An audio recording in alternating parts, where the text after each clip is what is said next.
will be in Berlin.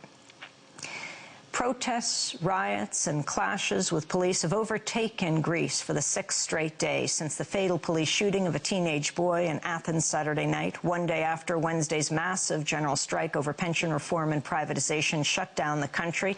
More than 100 schools and at least 15 university campuses remain occupied by student demonstrators. A major rally is expected on Friday, and a solidarity protest spread to neighboring Turkey, as well as Germany, Spain, Italy, Russia, Denmark, and the Netherlands. Dozens of arrests have been made across the continent. On Wednesday, 2 police officers involved in Saturday's shooting were arrested and one was charged with murder. But anger remains high over the officers' failure to express remorse at the student's death. The police officers claim the bullet that killed Alejandros Grigoropoulos was fired in self-defense and the death was an accident caused by a ricochet. The unrest this week has been described as the worst since the end of the military dictatorship in 1974 and could cost the already weakened Greek economy an estimated hundreds of millions of dollars. It's also shaken the country's conservative government that has a narrow one-person majority in parliament. The socialist opposition has increased calls for the prime minister to quit and call new elections, ignoring his appeals for national unity. I'm joined now on the telephone by a student activist and writer from Athens. He's with the Greek Socialist Workers' Party. He's a graduate student in political philosophy at Pantheon University in Athens. We welcome you to Democracy Now! Can you lay out for us exactly when this all began and how the protests have escalated and what they're about right now? Nikos Lantos. Yes, Amy. I'm very glad to talk with you. So, we are in the middle of an unprecedented wave of actions now in protests and riots. It all started on Saturday evening at around 9 p.m. when a policeman patrolling the Exarchia neighborhood in Athens shot and murdered in cold blood the 15-year-old schoolboy, Alexis. The first response was an attempt to cover up the killing. The police claimed that they had been attacked, but the witnesses all around were too many for this cover-up to happen. So all the witnesses say it was a direct shot.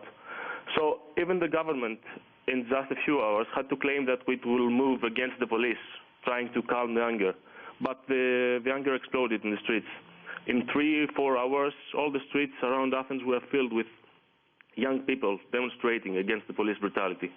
The anti-capitalist left occupied the law school in the center of Athens and turned it into headquarters for action. And on Sunday, there was the first mass demonstration. Thousands of people of every age marched towards the police headquarters and to the parliament. And the next day, on Monday, all these had turned into a real mass movement all around Greece.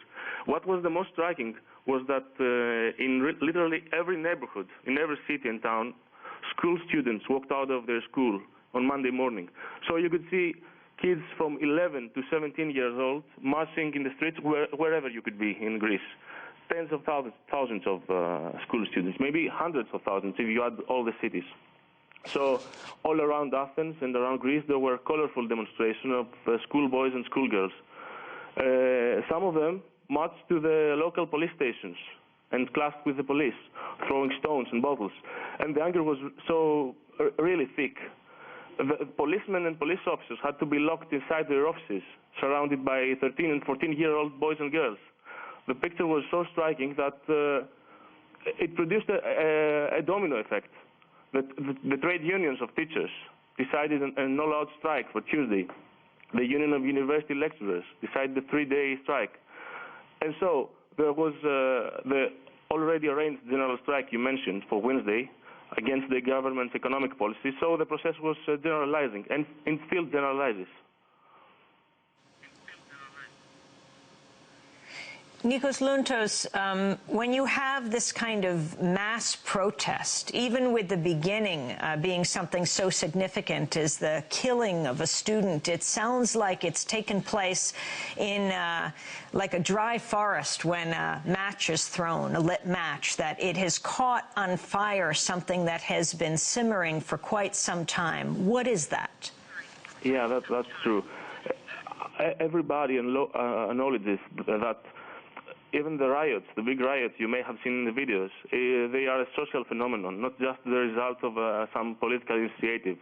There were thousands of angry young people that came out in the streets to clash with the police and smash windows of banks, of five-star hotels and expensive stores. So that's true. It was something that waited to happen. I think it's a mixture of things. We have a government that's the government of the ruling party called New Democracy, a very right-wing government. It has tried to make many attacks on working people and students, especially students. The students were some form of guinea pigs for the government.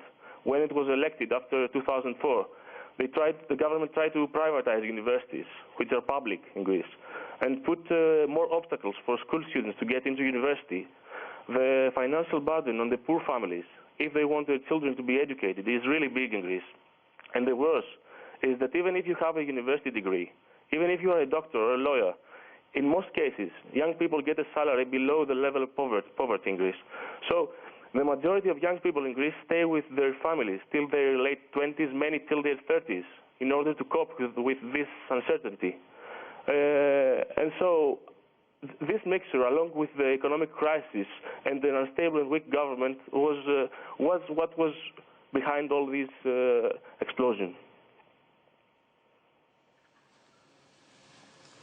Nikos Lountos is a Greek activist and writer. Nikos, the protests have been picked up not only in Greece but around the world. We're talking about the Netherlands, talking also about Russia and Italy and Spain.